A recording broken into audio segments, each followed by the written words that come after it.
So I want to open this parcel. So we ordered the new spark plug from UK for this vehicle. The OEM, the one we made there is not OEM. It was, but not OEM. So the owner preferred that we put the OEM. So this came in from UK. So I'm going to open it up now.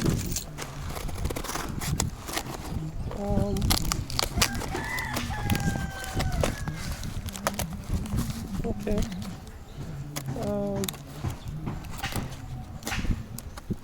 Came from Alamas as well. Ship my message from Alamas. So this is it. So let's see.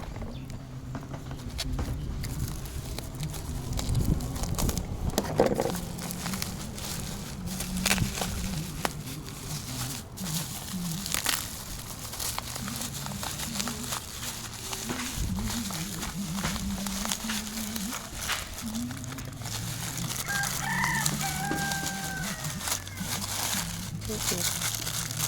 So these are the spark plugs. 1, 2, 3, 4.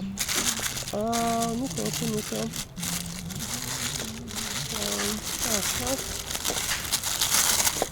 Okay. So this is the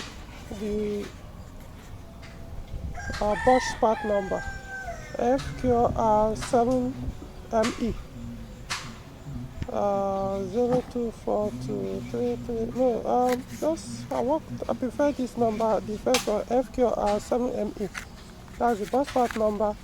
I'm trying to remember the Peugeot part number. Trying to remember the Peugeot part number. But if you want to order, either use Peugeot part number or use this number, FQR7ME.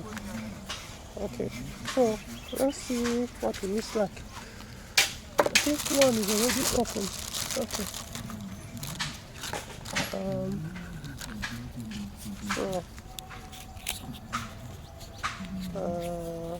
As you can see it here, FQR7ME.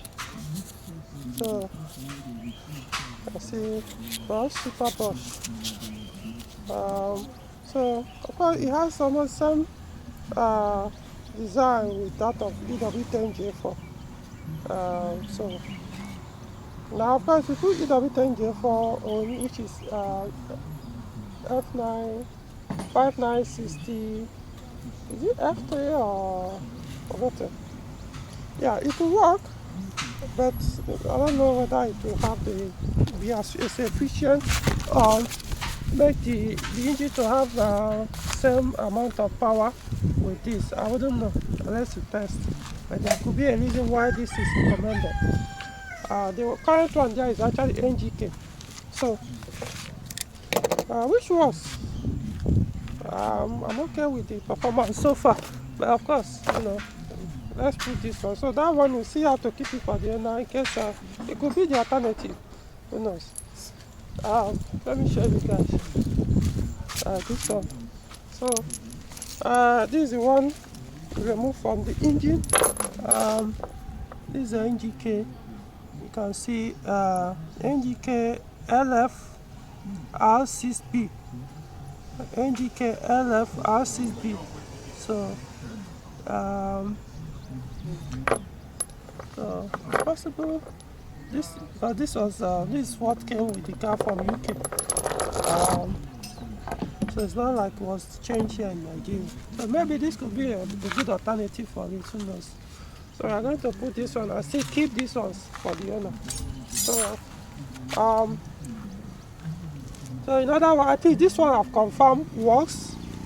So in case maybe if you don't see this one, maybe you could try this, hopefully. Then we'll see until we mount back the OEM, put the OEM and drive the car. Maybe I might notice a small difference between the two. Who knows? Alright. So I want to check the filler gauge to be sure that it's actually factory spec, the lateral gap. I want to use the filler gauge to check the lateral gap of the OEM to be sure it has the recommended gap. So this is my filler gauge. So you can see 1 mm, 0.9 mm. So this is the old one. So let's see. So I try to put 1 mm. Let's see. No, it doesn't enter. It's too thick. Now let's try 0.9 mm. So you see, it enters very well. So means it has the recommended factory electro gap. All of them. See, one advantage of getting OEM, because OEM will come with the factory gap. If you buy aftermarket, then you will have to gap it to the factory. So let's check the NGK, the one that will remove from the vehicle. Let's see. Okay, this one is even factory. It's actually factory. Anyway, it's been used, so I wouldn't know. It's not really that tight. Let's see. Okay, it's not 1 mm. It's 90, but I noticed 0.9 mm or 0.90 mm. I noticed it has some small clearance, so means even if you have to reuse it, you have to recap it a little, close it a little, so it will be tight on the. It can work, be perfect with 90 size. Okay, so I'm going to put this. This one I'm going to put before Bosch OEM, and keep this one back for the owner. The NGK LF R6B. Okay. Alright.